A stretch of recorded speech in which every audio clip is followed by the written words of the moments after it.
మాట్లాడుతూ ఉన్నా. ఇప్పుడు ఈ ఫంక్షన్ లేదు, సినిమాలు లేవు, ఏం చేస్తారు చెప్పండి?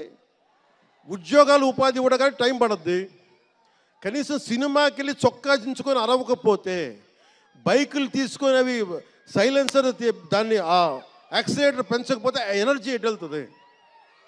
అందుకే ఒకటే చెప్పాను, దిల్ రాజు గారికి చెప్తా ఉన్నా, మీరు తెలంగాణ ఫిల్మ్ ఫెడరేషన్ ప్రెసిడెంట్ కదా, మీరు ఆంధ్రప్రదేశ్ని చిన్న చూపు చూడకండి. అదొకటే నేను కోరుకుంటా ఉన్నా.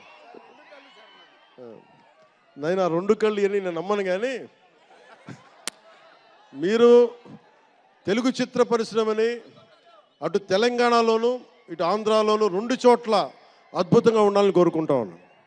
ముఖ్యంగా ఆంధ్రప్రదేశ్ యువతకి, మీరు ఇంతమంది యువతను చూస్తూ ఉన్నారు,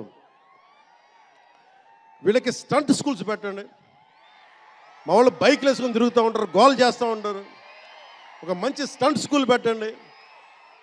గోదావరి జిల్లాలోనూ రాయలసీమలోనూ మా కడపలోనూ ఎక్కడో చోట ఒక 2-3 స్టంట్ స్కూల్స్ పెట్టండి. మా వాళ్ళకి స్కిల్ డెవలప్మెంట్ ఇవ్వండి. మాకు ఒక స్క్రీన్ ప్లే ఎలా రాయాలో మా వాళ్ళకి చెప్పండి. ఒక రాజమౌళి గారు వచ్చి చెప్పమని చెప్పండి. త్రివిక్రమ్ గారిని వచ్చి క్లాసులు తీసుకోమని చెప్పండి మా వాళ్ళకి.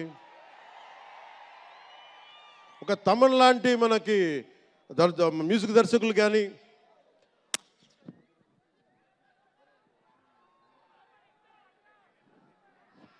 కీరవాణి గారు కానీ, అలాంటి వాళ్ళందరికీ వచ్చి వాళ్ళ స్కిల్ డెవలప్మెంట్ నేర్పించమని చెప్పండి. మీరు దాని మీద ఒకసారి ఆలోచించండి. స్టూడియోలు పెట్టండి. ఇక్కడ కొంతమంది అసిస్టెంట్ డైరెక్టర్స్కి ఎలా ఉండాలి, డైరెక్టర్స్ కావాలంటే ఏం చేయాలి, 24 క్రాఫ్ట్స్లో ఒకళ్ళకి ప్రొడక్షన్ డిజైనింగ్ నేర్పించండి. మా వాళ్ళకి ప్రొడక్షన్ డిజైనింగ్ స్కూల్స్ పెట్టండి. ఫిల్మ్ మేకింగ్ స్కూల్స్ పెట్టండి.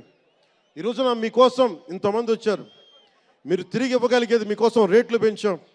ముఖ్యమంత్రి గారు మీకు అండగా ఉన్నారు, చంద్రబాబు నాయుడు గారు, మేమందరం మీకు అండగా ఉన్నాం. తెలుగు చిత్ర పరిశ్రమని మీ ద్వారా మేము కోరుకునేది, ఇంతమంది యువతున్నారు, వీరికి మీ ద్వారా కొంత ఉపాధి కల్పించండి.